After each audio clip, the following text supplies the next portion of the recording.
Kriztiankool here. How you doing, YouTube? What's going on? How you doing overall? Hopefully everybody had a great new year.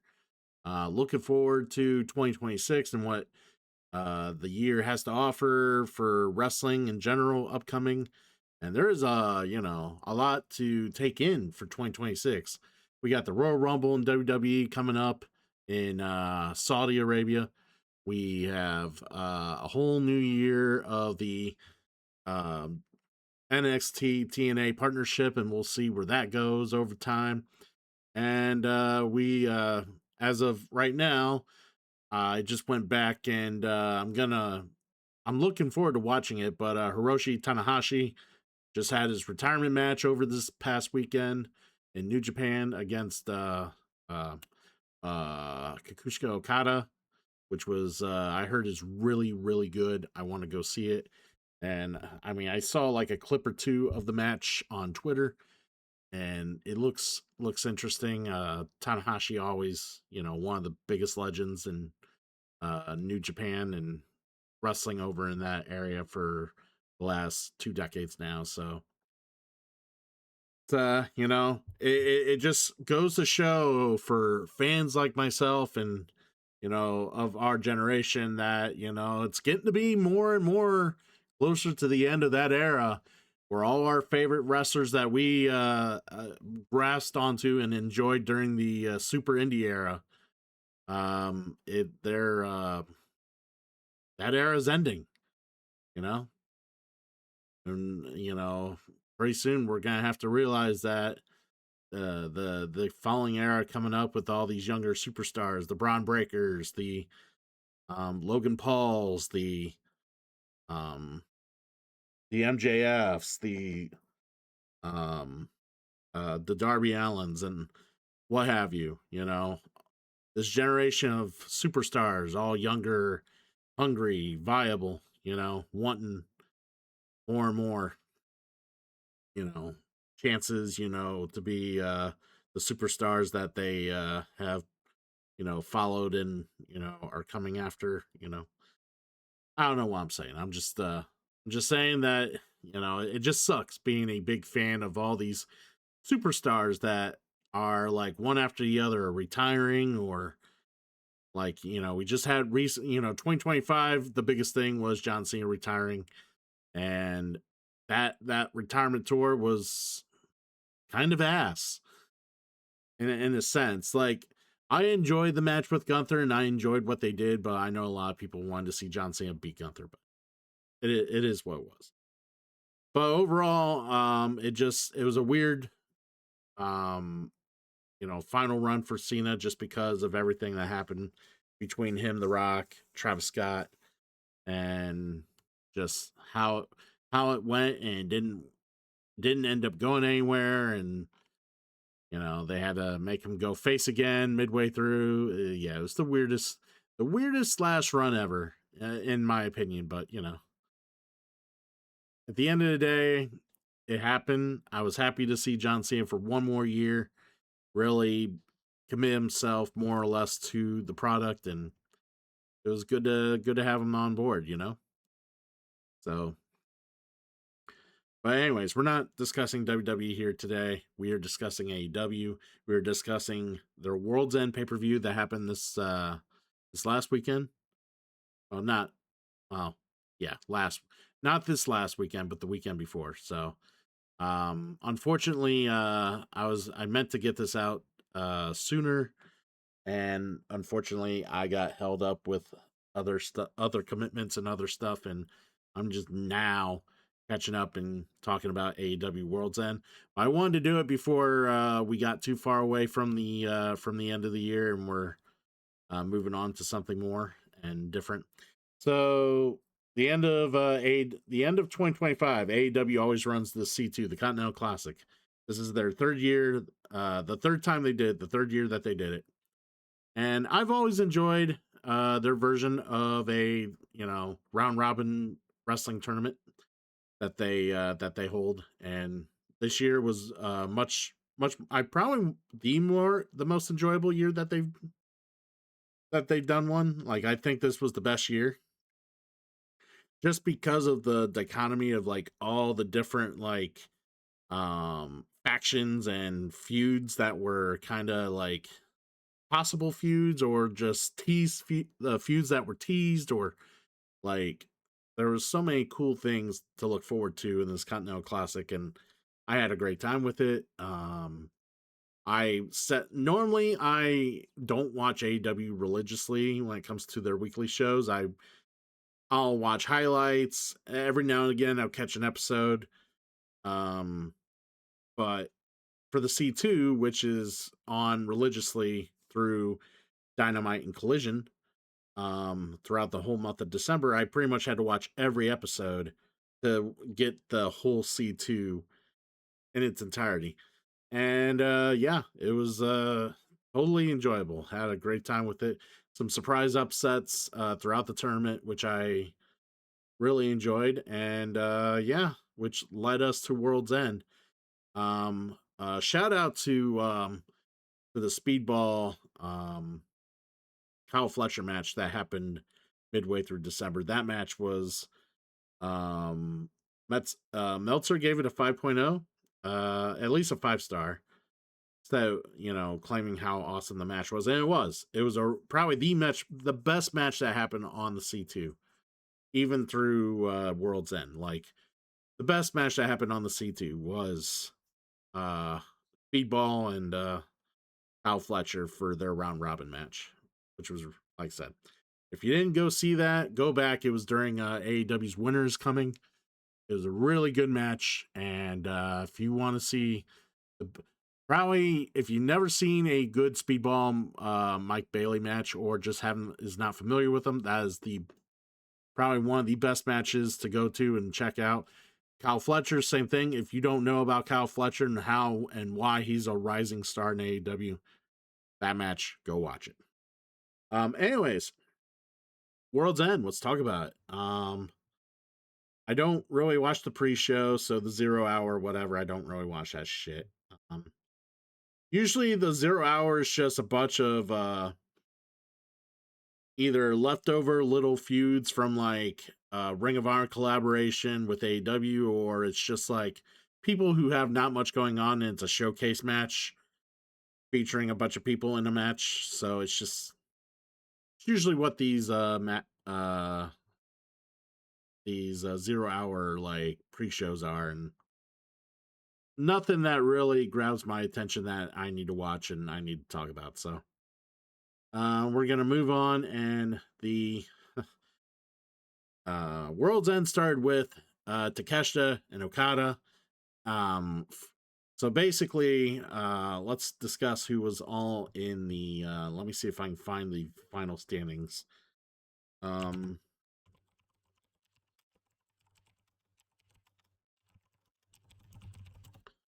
me see if I can find the final standings.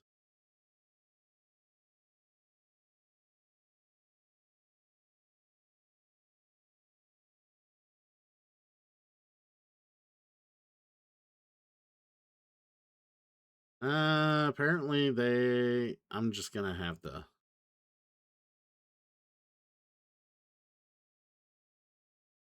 All right, so right here. So basically, like I said, the Continental Classic is a round robin, so there's 2 divisions.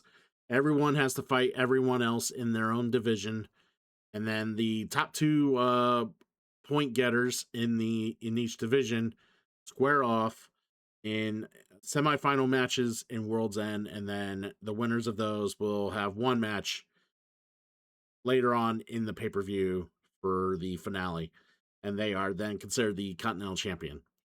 I know some people watching were confused that Okada was still holding on to the International Championship, even though they always say that the International Championship and the Continental Championship were unified, or they were never officially unified. They just had one title representing 2 titles and never really fully unified.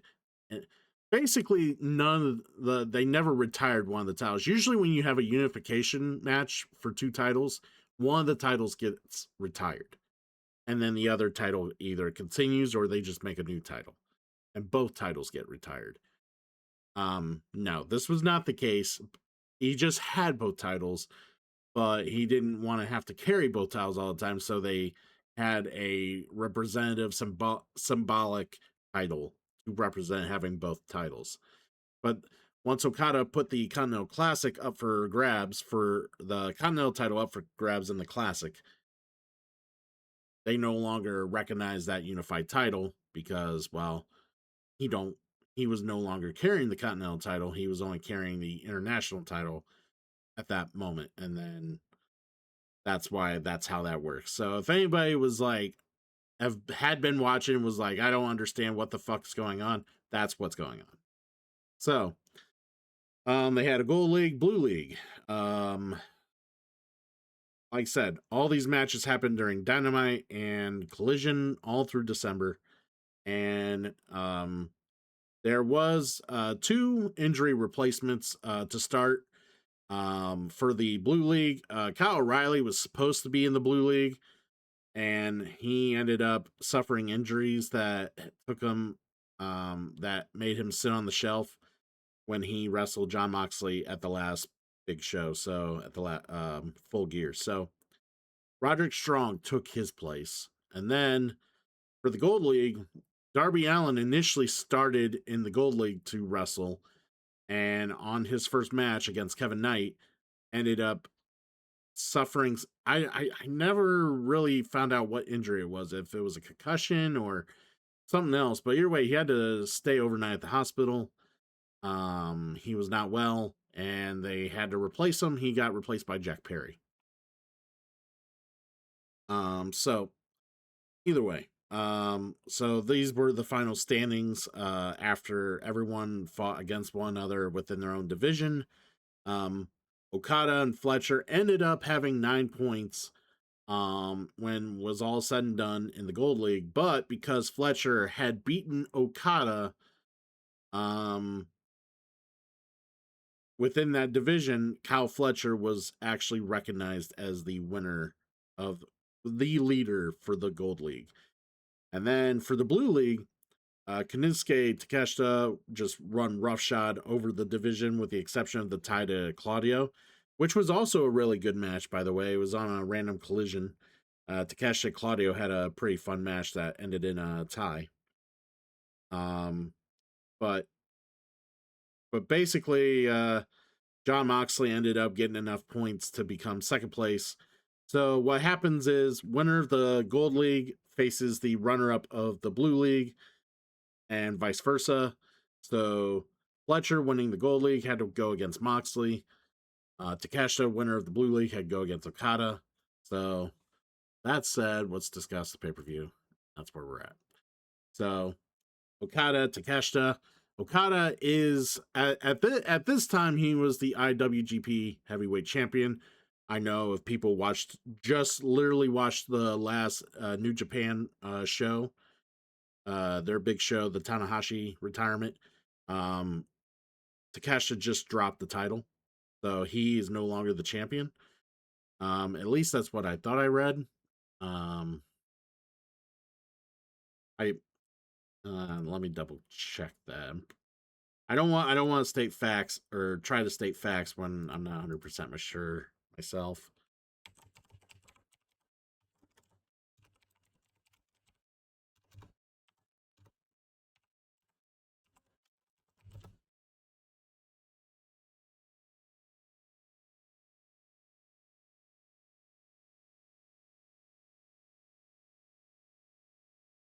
Yeah. So yeah, Yoda Tsuji. Yeah, I assume that's how you say his name, Yoda Tsuji. He's been definitely rising. I think he's a younger star, been rising in the ranks in over in Japan. Cuz I never heard much about him, but yeah, okay. 32 is like still pretty young in the business. Um So he's a rising star within the Japan scene and ended up being Takeshita for the title. So yeah, he's no longer the IWGP champ, but he was at World's End. So he goes against Okada now. They're both in the Don Callis faction, and Takesha's the first person to be considered part of the family, where Okada eventually made his way over after the fallout with the Young Bucks. So they've been in the faction for a while now together, but they don't get along. Okada basically blames Takeshita for pretty much anything that goes wrong. He, tongue in cheeks makes fun of Takeshita all the time. Basically, just shits on Takeshita whenever he can. That and rolls around and laughs in his misery. He does, which is great because it makes for a good feud. But yeah, this whole match, back and forth, was pretty enjoyable. I had no idea what to expect, who I thought was gonna win. Um, because it's like Okada's basically been AEW's like standard bearer since he's joined, and Takeshita is the rising star, and a New Japan champ, the at the time the champion for New Japan Pro Wrestling. Like, so it's like, who's gonna fall? Well, it got to a point in the match where Okada basically pulls out a screwdriver that was hidden in one of the turnbuckles, and without the ref looking, and it was an awkward. And I will say, they said that the end kind of fell apart. It was a little like it kind of looked weird. It looked like the ref had to like the ref realized that the spot hadn't happened yet. He had to like continue paying attention to the outside of the ring when there was no reason to. And Okada got Takeshita with the screwdriver, and then pinned Takeshita for the win. So Okada ends up getting one over on Takeshita, hides the screwdriver underneath the ring, and is you know bragging and all happy. They made it seem like Don Callis didn't see the screwdriver spot, and was all super proud of Okada, which is going to sow some dissension that he's super proud of Okada for winning, and Takeshita is like, motherfucker cheated. So Okada moved on to the finals. Then we have the other semifinals match: Jon Moxley, Kyle Fletcher. This was a very enjoyable match as well. Man, Jon Moxley has been fire all through this tournament. Um, he's been very engaging and entertaining to watch. Ever since he's kind of relinquished the AEW World Title. And he's really more or less the baby face in this tournament right now, because Don Callis, everyone is considered heel in the Don Callis family, more or less. So like, yeah, Jon Moxley had to basically take the babyface role. And man, the crowd was like eating it up. They really wanted Moxley to win, which is weird because you kept hearing the commentary as Danielson like, I bet that's a little off-putting, is it, Brian? And he's just like, yeah, I'm not a big fan. you know so it's nice that they acknowledge, they don't insult you. And if you've been following AEW, a year from this time was when Danielson retired, and Jon Moxley beat him for the title, and Jon Moxley put his head inside a plastic bag and tried to suffocate him. So yeah, they made a callback and a nod to that in commentary while these guys were making their way to the ring. Um, so again, really good match, really back and forth. Any of these, again, just like the other match, any of these guys could have won at any point. Um,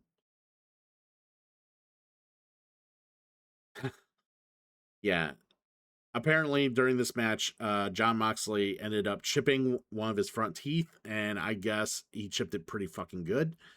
And he was bleeding from the mouth and was also in a lot of pain.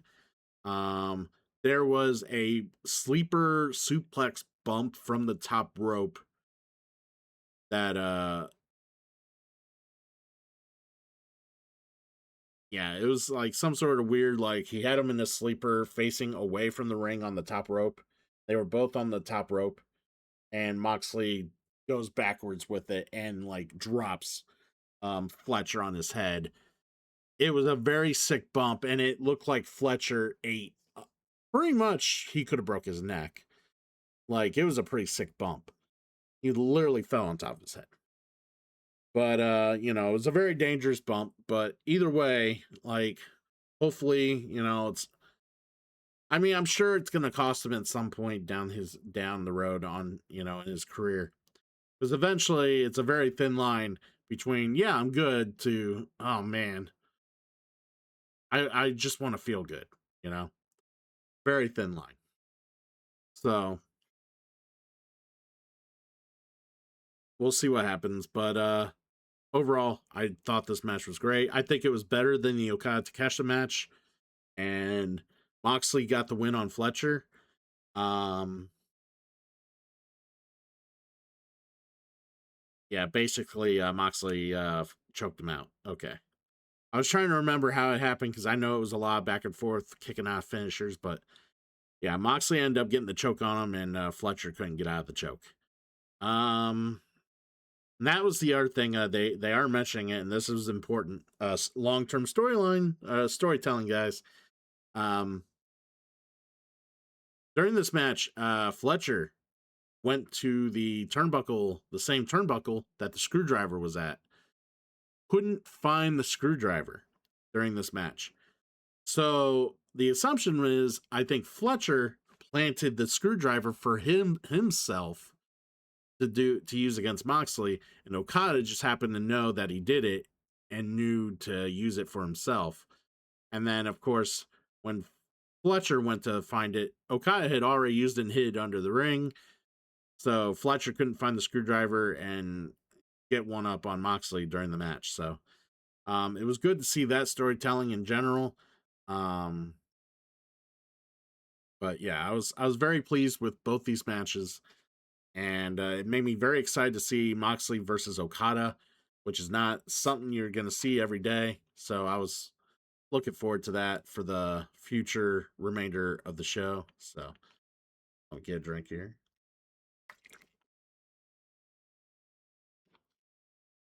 All right.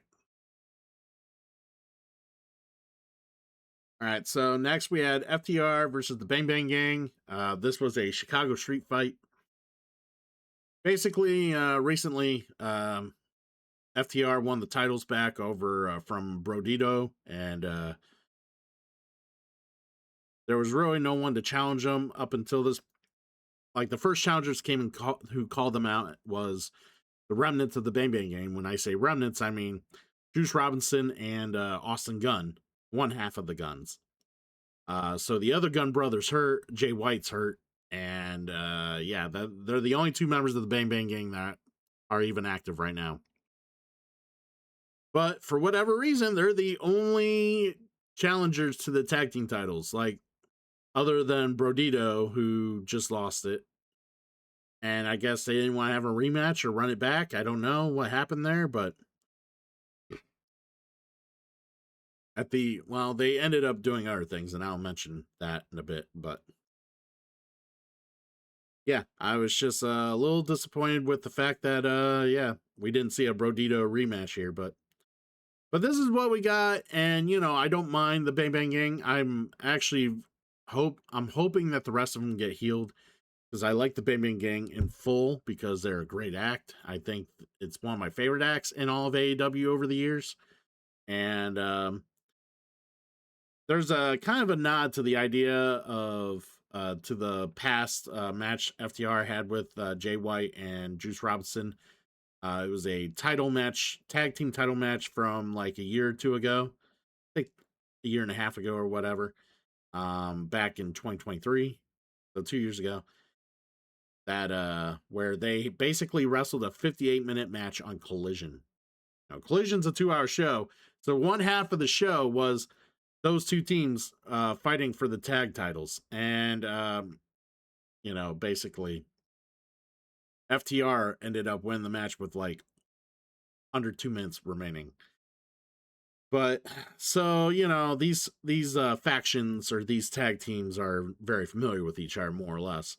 But yeah, so Gunn had a trash lid that on his back that made it look like a turtle shell, and he was wearing these like overalls, and he kind of they made the mention that he looked like he was cosplaying as Donatello from TMNT, and yeah, he kind of did look like he kind of did look the part a little bit with the shit he was wearing. But yeah, this was more or less what you expected. Some weapons used, you know, some fun offense between both teams. But basically, I'm trying to. So it's been about over a week since I watched this, so I'm like trying to remember what some of the trying to read some of the highlights, trying to remember what I remember. Um, yeah. Basically, it came to the point in the match where they took out Robinson and they just went to ham on Gunn with a pile driver after pile driver after pile driver, and Gunn was out, and they end up winning the match. Um, yeah, that was the other thing for a Chicago street fight. It did not seem like it was just they didn't sit and use a bunch of weapons. There was a lot more wrestling and a lot more of their stuff as opposed to just hardcore weapons and usage of tables and stuff like that all the time. Like it was a good mix, more or less, but it was pretty much. I didn't expect the Bang Bang Gang to win the titles here, especially FTR just winning them. But like, um, for what they had and what it was a good match, enjoyable, not boring. Um, FTR is still very much hated and not very popular with the crowd right now. So, um, hurry up, Jay White, get better. Um, forget the other gun's name, but he needs to get better as well.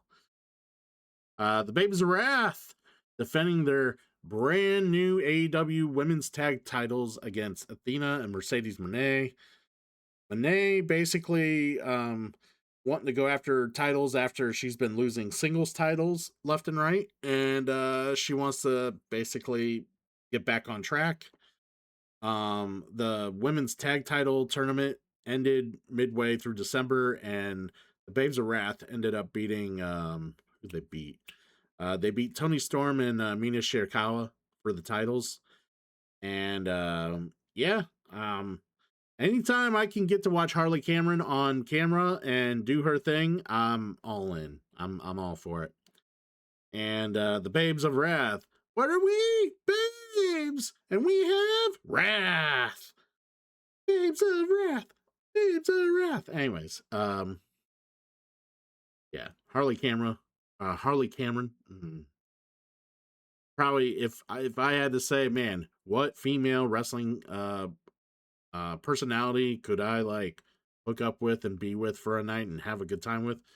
My choice be Harley Cameron, like hands down. Yeah, I think she's entertaining and she's getting better in the ring. But I really do think she's a good act and hot and attract. And I don't mean like fake hot. Like she looks more real than she probably has any right in being with the way she looks. Like she just looks great. Anyways, I'm done. Um, done going on about that. Let's move on about the match. So yeah, of course, Mercedes Moné hooks up with Athena, who is the Forever Women's ROH champion. She's held that title for what 3 years now. It's ridiculous. But hey, I mean, there's not any worthwhile woman in ROH to ever take her on. So there you go. And that's a fact. Go look that up. But yeah, so Mercedes Moné thought it'd be in the bag. They would go in and run roughshod over these two ladies. But for what the match was, it was all right. Very good back and forth. And then basically Monet's been crashing a little bit, like losing title after title. So the whole idea of this match was that she couldn't focus and she lost her composure. She had miscommunications with Athena because she's just crashing hard regardless, and she ended up costing them the opportunity for the titles. Willow Nightingale getting the pin on Mercedes Moné. Um, Basically, then claiming she's going to go after her TBS title, which, for those of you who are wondering, they did have this match over on Dynamite this last Wednesday, and Willow Nightingale did beat Mercedes Moné for the TBS title. So now Willow is now the TBS champion and women's tag team champion. She's um two belt Willow.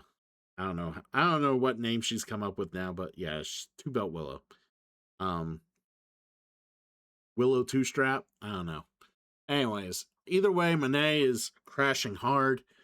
But obviously, she's dropping all these titles. There's you can only keep up a belt collector gimmick for so long. It gets old and it gets tiresome to see someone strut around with all these titles all the time. And I feel when one person wins so many titles, every title that is added to the collection diminishes. The title is added along with every other title within that collection. So like she's got all these titles and it's just like who cares at this point? No one cares. So I'm glad that they're finally cutting it out.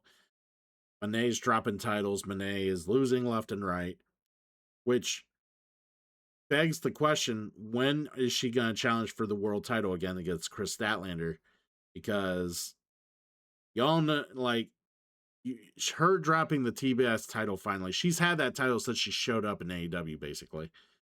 Um, her dropping that really does signify that they're looking to possibly make her the AEW Women's Champion sometime in the near future, but luckily it is not now. Um, and like I said, overall, pretty enjoyable match. If you like the ladies involved, and definitely worth not worth using the your restroom skip card on. You know, it was better than that. All right, Gabe Kid Darby Allen. So Gabe Kidd was basically has been like an assassin or a colleague of the Death Riders. Lately, he is a regular in New Japan Pro Wrestling, and basically he got into the Darby Allin Death Riders feud kind of extended to Gabe Kidd because he's been brought in to constantly deal with Darby Allin during the Death Rider feud with Darby Allin. And at this point, Darby Allin's like, I'm sick and tired of Gabe Kidd. Well, Darby Allin tried to look past Gabe Kidd, and Gabe Kidd didn't appreciate it. So Gabe Kidd made sure that he was going to pay attention to Gabe Kidd. So, that's kind of what happened here. And there was this match was weird because Darby Allin usually is pretty good with mixing all the wrestling he does. Oh well, all the stunts and spots he does with a bit of like mat wrestling and whatnot. But this one kind of went a little too skewed towards the spot fest, and it was violent. Like these guys were pretty stiff with each other, and they did some weird spots that was that you just wouldn't normally see in a regular match in AEW. Um, but either way, this was probably my least favorite match of the night, honestly, because it just I don't know. Gabe Kidd didn't sell me as a big star from New Japan. And I know Kenny Omega had a match with him at the beginning of 2024 when he was starting to get back into the rhythm of getting in the ring and stuff like that. And I guess they had a 5-star match then. But like, I don't know. I just wasn't sold on Gabe Kidd here. And they gave it a B minus. I would have gave it probably that, maybe a C plus. It just looked very violent. Some of the spots they did just looked like they were like it just looked like they were trying to hurt each other. It didn't even look like a wrestling match. It looked like they were just trying to hurt each other. And I don't mean suspensefully. I mean they just want to hurt each other. Like disregard with whatever was going on. Like there was no like tension or it just yeah, it just felt like there was something off with the match. That's all I want to say. It just didn't feel right. But overall, Allen got the win. Hopefully, we don't see Gabe Kidd in AEW for a while, which would be great. Yes, Tony Schiavone made a very awesome Unbreakable reference when it came to fucking Darby Allen. Just, I loved it. And the other thing, they mentioned it here, and I already tried to get the vision of it out of my mind because it was weird, but lately Darby Allen's been having these weird like video entrances for all his matches for all the big shows, and they're like different video entrances. Like it's like kind of a where his mind's at the moment, promoting his mentality leading into the match right before he comes out for his entrance. And the video they had here, I guess they described it. It was a bunny decomposing. Yeah, they had some weird visuals in the video, and it was just kind of like it was hard to get hyped. It was just more like, what the fuck was I looking at? And then here comes Darby Allen. Okay, yeah. Sometimes it's the biggest problem with Darby Allen. Like when he does shit that makes well, I shouldn't say makes sense, but when people can understand what he's doing or what the point he's trying to get across, people love him and people want to get behind him. But when he like gets into some real dark corners and kind of like does some weird like visuals and some kind of out there like concepts, the people tend to kind of lose it or just they kind of fall off or lose interest because like nobody wants to follow someone into some real dark recesses in their brain if they're there, you know. No one really wants to be, people get uncomfortable. And sometimes Darby Allen has that he can do stuff and whether in the stuff he does out when he's performing or vignettes or some other things that he does that sometimes people will be taken aback and just kind of are like, okay, whatever, pal. I guess that's what you want to do. You know, that's unfortunately he doesn't always nail it with his presentation. So I think that's the big thing going against Darby Allen from like being like who he is and what he does to being like the AEW guy. He easily could if he just like maybe had someone who would like be able to take his creative and make it and basically run it through a filter. Like I don't know how else to describe it. Just be able to like not let him do some of the weird shit he does. It's okay to be weird. I'm not saying it's bad to be weird, but it's sometimes, like I said, it just some people are not going to get it. And when you're trying to, when your audience already is a bit of a niche audience, you're that's your audience. That's who you're trying to impress, and you're not impressing those people. You're not impressing anybody. Okay, here this was the Mixed Nuts Mayhem. So basically, a lot of people who have nothing to do after the fallout from the women's tag tournament and the Continental Classic are in this match. So Death Riders against Timeless Tony Storm teaming up with the Conglomeration. So this was a this match had was way more fun than it had any right being because this just looks like one of those 0 hour let's put a bunch of people together in a tag match and occupy some time or just give them a paycheck. But it was still pretty good. Pretty enjoyable. There were some fun spots here. Um like I said, it was nothing to super write home about or anything, but like I said, it was better than it had any right being. Um Yeah, there was some cool little spots. Like, man, Wheeler Yuta just still gets hated because he is recognized as the guy who officially ended Danielson's career. So Wheeler Yuta always gets so much heat anywhere he goes, and he got in the ring and put his hands on Tony Storm and tossed her out of the ring. And oh my god, the crowd just lost it. It was great. Um, yeah, Orange Cassidy did Garcia's old dance to kind of remind him where he came from. Um, the Death Riders has an interesting. I don't know if anybody's seen some of their 4-way matches or like four guy like 4v4 matches. I guess I was trying to find a way to coin it, but 4v4 is how we'll say it. But yeah, they have some pretty unique, fun spots they do with all four of the members of their team against one individual, and I thought that was uh, like adorable. Castagnoli did a giant swing on Storm. That was fun. The crowd loved that. There was a even a fun little standoff with Roderick Strong and Maria Shafir. For those who don't know, they are actually married in real life, but they've been kind of on the opposite sides of the coin here in this feud.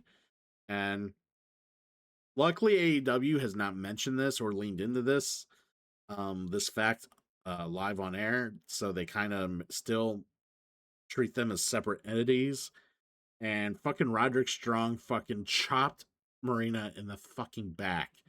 And I saw on Twitter she actually posted the welt that Roderick left on her um, on Twitter, and I was like, holy shit. Well, it's like, so it's like I saw that and I was like, so when does it become spousal abuse? So when would you classify as spousal abuse? Like when is it like work and then when is it spousal abuse? I don't know. It just cracked me up. But like this match was more fun than it had any right being. Like I said, it was a good time. And given some serious, especially after the seriousness of the Gabe Kidd and Darby Allen match, this was nice to finally have a, a just a chillax, enjoyable match after having to sit through that. So, fun match, and moving on. So we had Statlander against Jamie Hayter. This came about after these two had worked together in Blood and Guts, and after Stat had become the defended her world title against Monet last month or the month prior. Hater basically saying that she wanted to be able to have an opportunity to get the thing that she didn't really had a, she kind of just lost. She basically lost her original when she was the champion originally. She basically lost it because she was injured and had to give it up. But yeah, both these women had a pretty you know, I mean, they were pretty even. Uh, it slightly just wasn't getting to that final gear. So that was kind of like I wouldn't say it's their best match.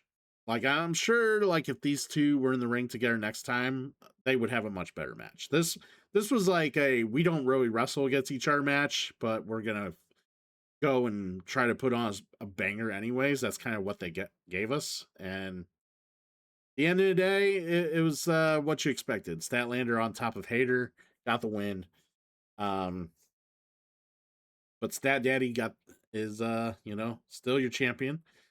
It's crazy that the AEW fan base really loves Chris Statlander, and I had heard from her. I have heard about her in the Indies before she came on AEW, but I never understood why people liked her. I mean, I get she's a bigger, like she's a taller built woman, because she's a farm girl basically. From what I remember, reading about her past, she's a bit of a farm girl. Um, so she kind of raised physically imposing. You know, she can kick ass. But like, and she's like I said, got some height on her. but I never really understood, like, watching her promo, seeing her presentation, like, what was the big deal other than she was a little bit bigger of a woman, like, frame wise, she was a little bit, like, bigger than a normal woman. Like, I did not see the big deal. Um, wasn't gonna say she was the most overrated because she had good matches, but it was like I just wasn't like still wasn't excited to see her. But now I'm starting to see a little bit what people like about her. She's willing to take risk, and I think in when it comes to a business like this, like I am down to watch anything from anyone who's willing to go out there. And this is kind of a paraphrasing from like a recent John Cena um interview with Cody Rhodes. Like, if you're willing to go out on the house show and do something weird and the crowd loves it, do it on when it's televised. Because if the live crowd's gonna love it, well, isn't gonna be everyone else on TV and the live crowd they're gonna love it too, you know? And the thing about Stat is she does different things and tries different things, whether it's with her outfit, with her look, entrance, the way she wrestles, the way she carries herself with the title, like everything she does, it seems like she doesn't do like a standard routine. There's no routine with the way she goes about and does her presentation. It's like she's willing to go out and differentiate herself from the last time she did things, or from what you would normally expect, and that's the thing. Even in this match, she did like some stuff that I didn't expect to see her do. Like, and that's what I've been noticing in her, and the more I watch her work, and that much I can appreciate. And I think that's why everyone gets behind Statlander. Like, yeah, I could see why Tony Khan is super sold on Stat. So hopefully, she, and I think she's a great representative for the women's title. Like, hopefully, she carries it a little bit longer before Monet comes back and actually beats her for it. But, um, I mean, she has good matches with Mercedes, so it is what it is. But well, here's hoping that she does get to hold it for a bit.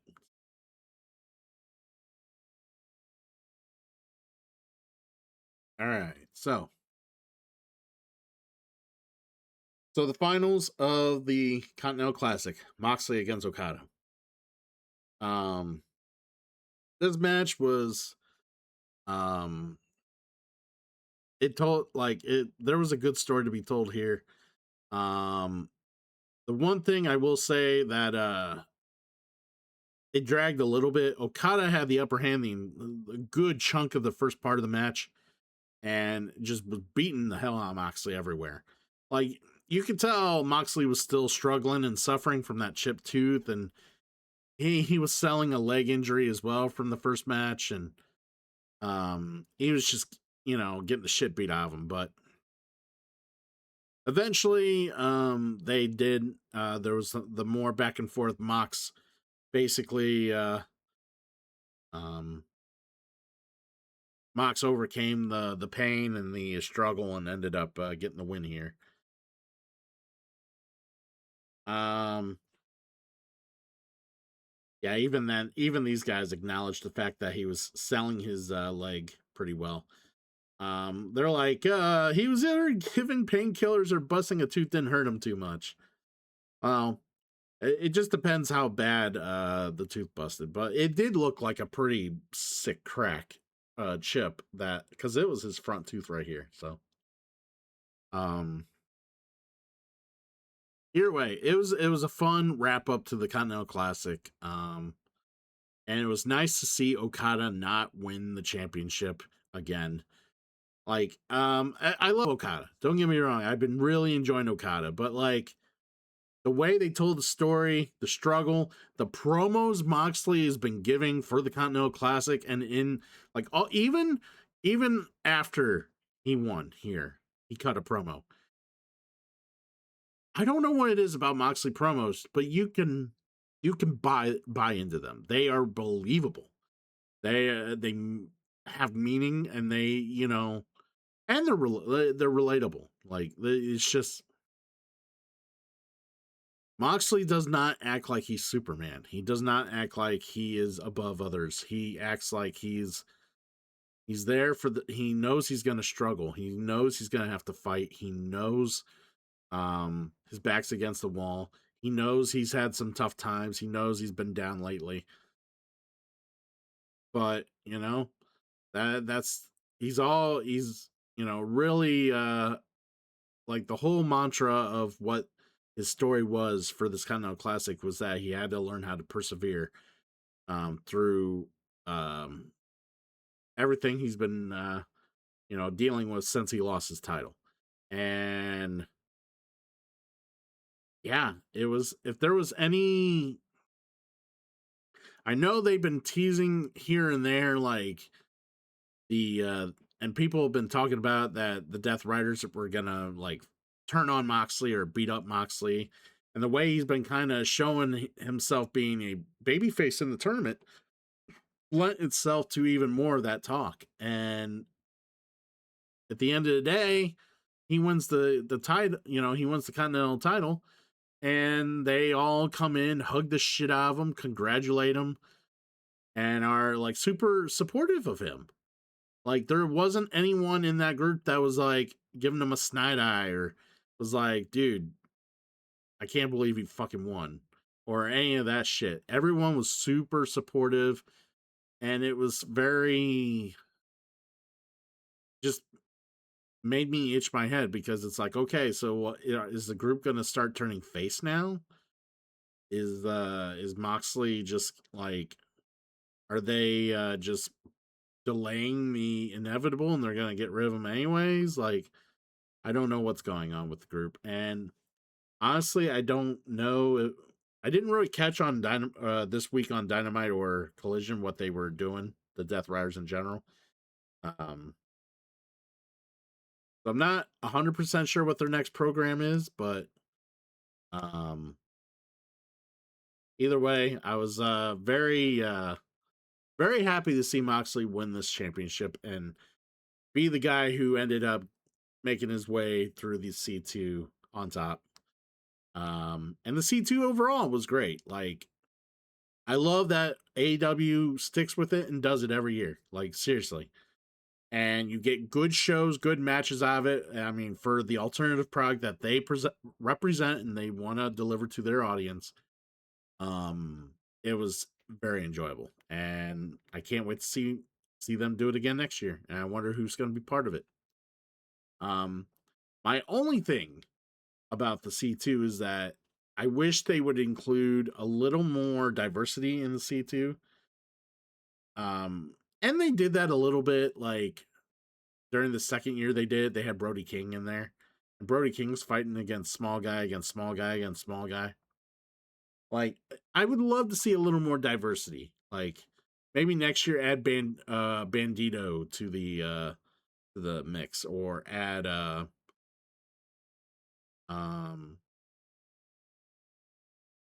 see, this is where they don't have enough big guys. Like, add Bobby Lashley. I want to see Bobby Lashley in the C2, or Shelton Benjamin.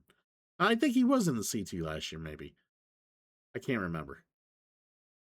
But like, I want to see a little diversity. It was kind of cool to see Darby Allin in until he got hurt. But maybe one of the Guns be in it. Trying to break away from the tag scene. Doing this single thing, or one of FTR. Just change it up a little bit. Because like, some of the guys have been in there multiple years. Like Claudio Castagnoli has done it a couple years now. This was John Moxley's second C2, and I think one or two of the others had done it. Like Kyle Fletcher, this was his second year doing it. So it's like, I really hope that they find some different talent to mix in. Not only that, I kind of hope that they do like a women's version of one. Doesn't have to be two divisions. Could just be one division, but I hope they find it's one of those things where I wish they include the women in on the C2 as well. And then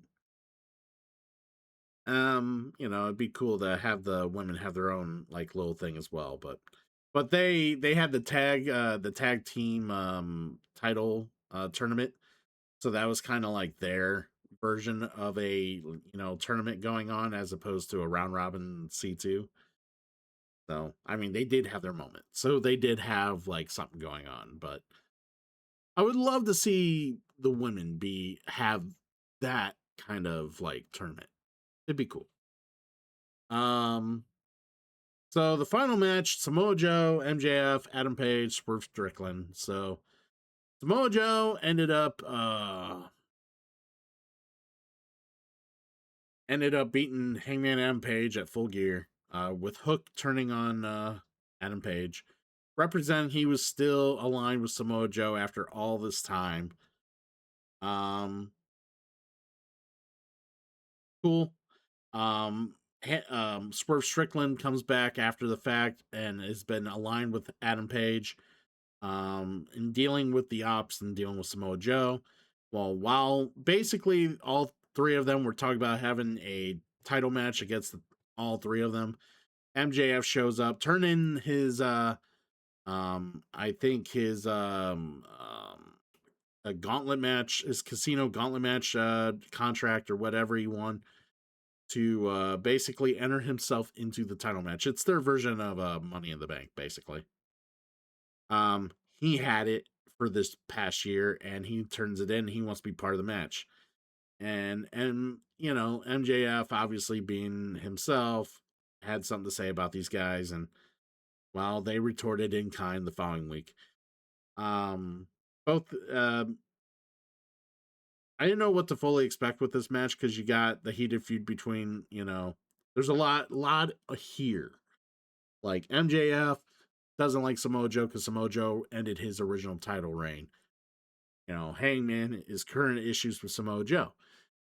Samoa Joe and Swerve Strickland have issues because Samoa Joe won his first title reign defeating Swerve Strickland. Um, or no, did I say that wrong? No. Who did Strickland lose to? Did he lose to Moxley? Yeah, Samoa Joe beat MJF. I do recall that. But who Strickland lose his title to?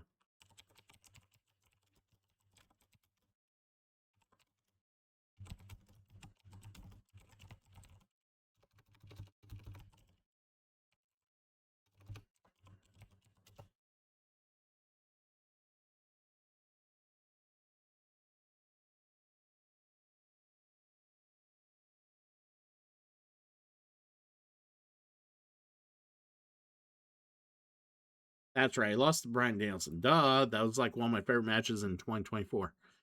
Um, duh. Yeah. So basically, Swerve Strickland, he's not a fan of Samoa Joe because Swerve Strickland beat Samoa Joe. That's what it was. Swerve Strickland beat Samoa Joe to become champion. Um, Adam Page and Swerve Strickland had that heated feud in 2024. Really heated feud. And they always bring it up and tease it and whatever throughout um, each and every month, or throughout programming. You there's tension between the two of them, even though they're working side by side. Do they really trust each other? And then, of course, like MJF, everyone has issues with MJF. Uh, Hangman had an issue with MJF when he was a champ. Like I said, Samoa Joe beat MJF for the title when he first got it. Strickland has had, I don't know if him and MJF really had big issues, but either way, there was a lot going on between these four characters, and they had a match all together, and it was I don't know, it was there was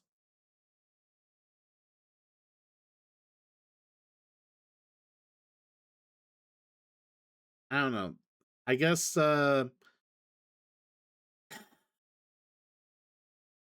trying to find the way to describe this match. The match felt a little more organic than most four-way matches, I should say, because I really hate most three four-way matches anymore. They feel so scripted. Like, okay, we gotta make sure we're set up for this spot, and then we gotta make sure that we're out of the ring so they can do their spot in the ring together. And then once they roll out, we gotta make sure we're in the ring so we can do their spot. Sometimes it just looks so obvious with who is wrestling that it's like they're trying to remember who is where and what. This match, it felt a little less like that and felt a little more organic. And no one was really trying to like. Everyone was trying to look good, and it just like everyone looked great. Like no one was getting the upper hand over the other. Everybody was like, it just felt like everyone was on even keel, if you know what I mean. It looked good. It felt good. Um, I wouldn't say it was the best match in the world, but it was still enjoyable for a main event. Um, I know there was some interference with like the ops and whatnot, but yeah, MJF ends up taking advantage of like distractions and whatnot, and got basically end up getting the pin on Joe to becoming the world champion, and which was awesome. Um, yeah, MJF is champion. I'm happy to see it. MJF hopefully will provide some much needed different type of entertainment that AEW just sorely has missed in the last like several months. Because MJF did take some time off after his match with Mark Briscoe a couple months back to do some things they needed to do and whatever else he had going on. But it's good to see him represent the company, being the champ again, and just I they've been teasing it and they kind of mention it. I think they might be lining up an MJF Kenny Omega feud, because Kenny Omega teased on, I think it was either on the weekly show or on the pay per view. I can't remember. I think it was on the weekly show that Omega teased that there's some things he feels he must do that he needs to get done before he like retires, or like he calls it quits. And I think he wants to be able to be AEW champion one more time. And he actually confronted or let MJF know that he's going to be gunning for the title this last Wednesday. So um maybe the first MJF feud with the title is going to be against Kenny Omega. I can't see it being Hangman, because Hangman's going to be focused with Samoa Joe and Hook. Swerve Strickland probably be wrapped up in that as well, but who knows? Um, but either way, overall this show was good. The Continental Classic was great. Watching it pretty much in its entirety throughout the whole month. Um, AEW is a great time. I really do love that it is the needed alternative from what WWE offers right now. Um, Especially since TNA is starting to look too much like NXT and or a worse version of WWE at this point, and they're not really like. Well, let me put it this way: TNA feels like they want to be WWE, but then they have like more relaxed rules on what they do compared to what WWE does. But AEW really understands what they're trying to do, their mission statement, their the presentation that they are trying to deliver to their audience. So I am hoping to see like I said, hoping that 2026 ends up being super awesome and a lot of fun. Um I'm not surprised MJF's the champ here. I did not expect Joe to be the champ walking out of that match. He's gonna have to leave again eventually, because they're gonna be filming season 3 of Twisted Metal. Since he is Sweet Tooth within that show, so um season 3 got the green light a couple months back, so he's gonna have to leave and do that at some point. Whenever we quit seeing Joe, that's what he'll be doing.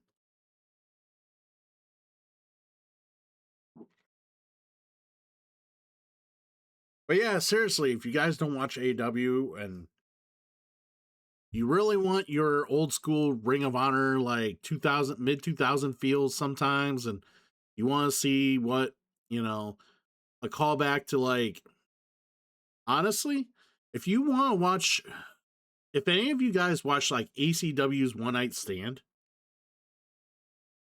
and got the feeling that you got watching that, and then mix that with mid 2000s Ring of Honor, that is what you get in AEW. Like, for real.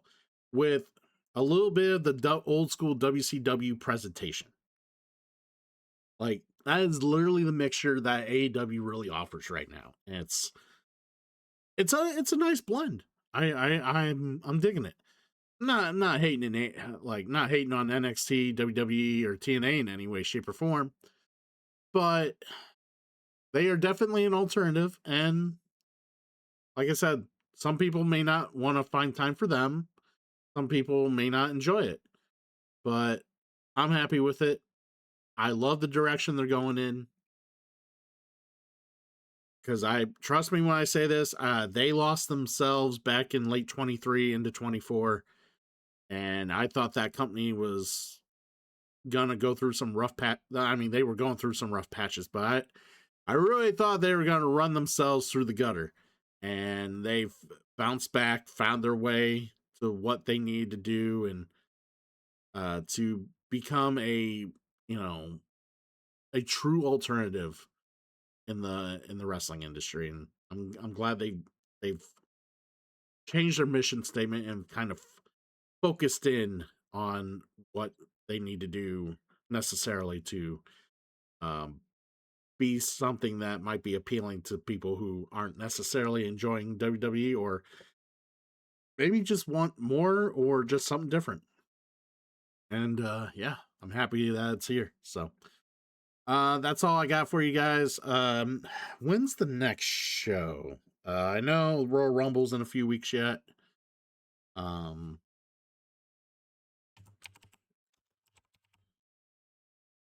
let's look at their show schedule, AEW. I know Revolution's in March. Apparently they got a bunch of like named show, like a bunch of named shows.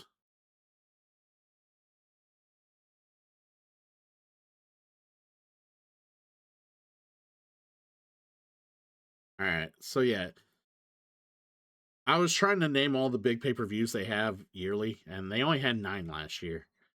Um, so usually between December and March, they usually don't have a whole lot of big pay-per-views. They usually have more whatchamacallit. They have like bigger shows, and they like going and traveling and doing international shows around this time, which is why they're going to Australia. They're going I think they're going to be in England at some, or well, they were just recently in England.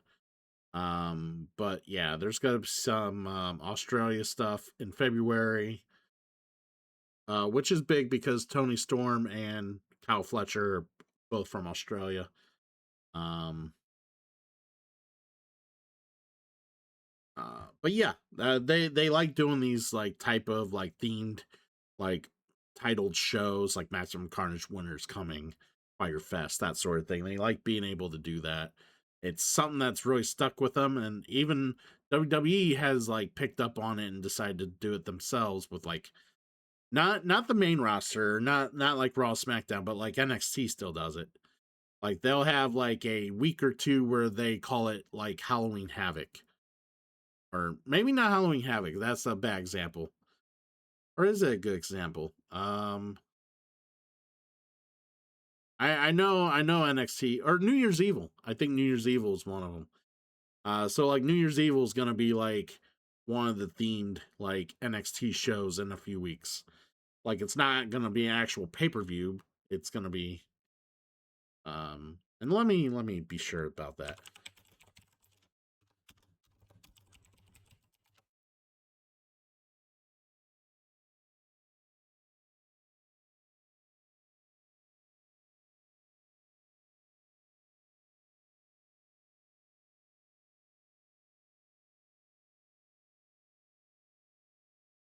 Oh, like WWE Gold Rush, like their Gold Rush, they had like that was a 2 week event, that they had.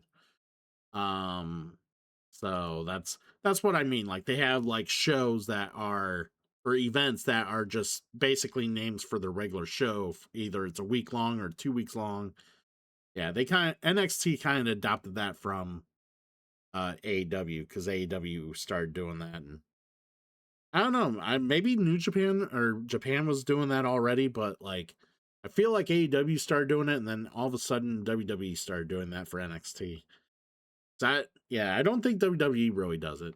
So or like they don't do it for their main roster. They just stick with the big like PLEs and Saturday night's main event. And that's all they do. So um, anyways, I've rambled on long enough, guys. Hopefully you enjoy the video.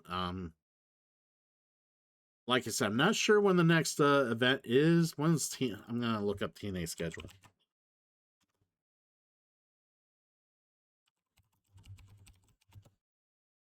Maybe TNA is the next event.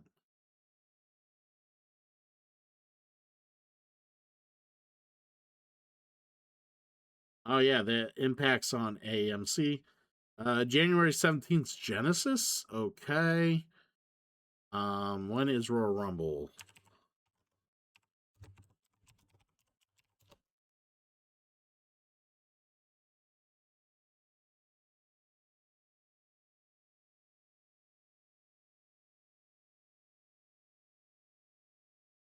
31st. So here in about here in under 2 weeks, we got the TNA pay per view Genesis. So there isn't going to be a whole lot of videos until a little bit after January. Maybe I might do a short video on TNA and do a little wrestling catch up once they do Genesis because there's just this is the time of the year where it's like there's so much gap in between like shows and whatnot that there's just nothing going on due to AEW schedule and WWE schedule and what how they handle everything. So like yeah. When's the next NXT show?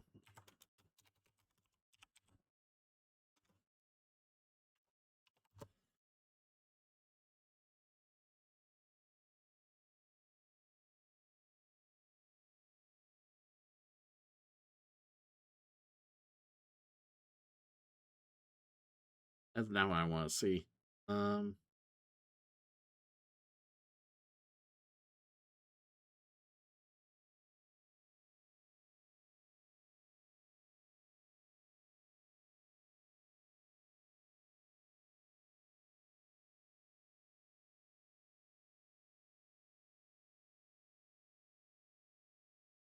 yeah, I don't know.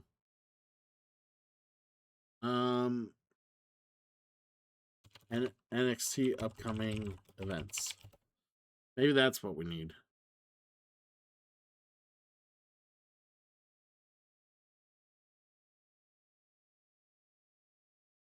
All right.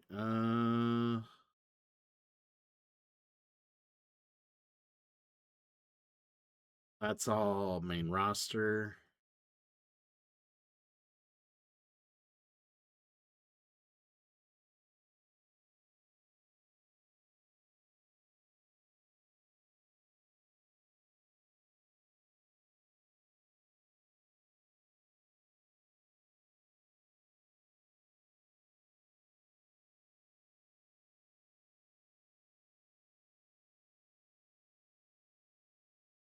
Yeah.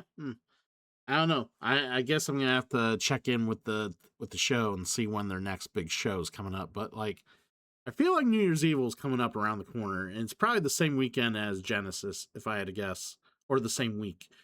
If it is, then we'll talk about what NXT's doing, what TNA's doing, on the next vid. But yeah, again, sorry guys.